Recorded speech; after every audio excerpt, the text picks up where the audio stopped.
लड़की परीक्षा दे रही थी, तभी उसका घबराया हुआ पिता उसे अचानक बाहर खींच ले गया। जाते समय उसने बाकी बच्चों को भी चेतावनी दी, बारिश आने वाली है, जल्दी घर जाओ। लड़की बार बार मना कर रही थी, लेकिन पिता परिवार को कार में बैठाकर तेजी से निकल पड़े। उसने खिड़की से बाहर देखा, नीला आसमान अब काले बादलों से भर चुका था और भारी बारिश होने वाली थी। पिता ने तुरंत गाड़ी तेज कर दी और बेटी से कहा कि भाई की सीट बेल्ट बांध दो, लेकिन छोटा बेटा मान नहीं रहा था।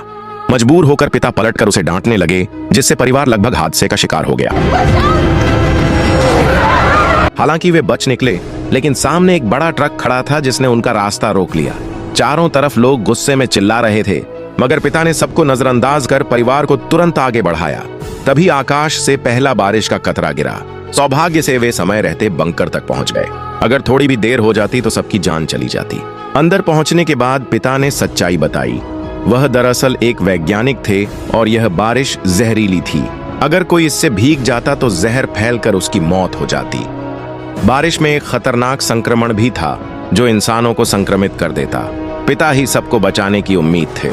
बंकर में 10 साल तक जीने लायक सामान मौजूद था। बेटी को छोटे भाई की देखभाल का जिम्मा देकर पिता सुरक्षा सूट पहनकर बाहर निकल गए। लड़की ने मोबाइल खोला और देखा कि बाहर की दुनिया तबाह हो चुकी थी। वे सिर्फ बंकर में छिपकर हालात सुधरने का इंतजार कर सकते थे। कुछ देर बाद बंकर के दरवाजे पर दस्तक हुई। लड़की को लगा कि शायद पिता लौट आए हैं। वह दरवाजा खोलने ही वाली थी कि माँ ने रोक दिया। अगर तुम्हारे पापा हैं तो खुद दरवाजा खोल सकते हैं। लेकिन दस्तक और तेज होती गई। बच्चे चुपके से माँ की नजर बचाकर बटन दबा देते हैं। दरवाजा खुलते ही एक कांपता फड़फड़ाता आदमी अंदर घुस आया और लड़के को खींचने लगा। माँ ने तुरंत आकर उसे जमीन पर गिरा दिया, लेकिन वह खुद बारिश से भीग चुकी थी। कुछ ही देर में वह भी कांपने लगी और गिर पड़ी। बच्चों ने डरते डरते दरवाजा बंद कर लिया, जबकि माँ की चीखें गूंजती रहीं। भाई बहन सदमे में बैठ गए, खुद को दोष देने लगे।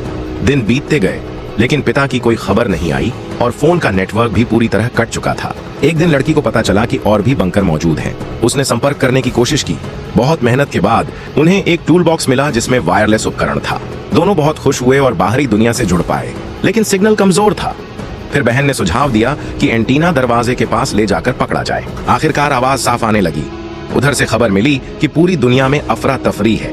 बारिश में एक दुर्लभ जहर है जिससे लोग संक्रमित हो रहे हैं। सरकार ने इलाज के लिए कई केंद्र बनाए हैं, जिनमें से एक उनके पास ही था।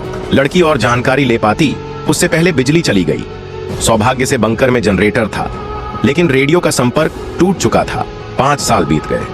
अब छोटा भाई जवान हो चुका था और सामान भी लगभग खत्म हो गया था। भूख से मरने से बेहतर बाहर निकलना ही एकमात्र रास्ता बचा था।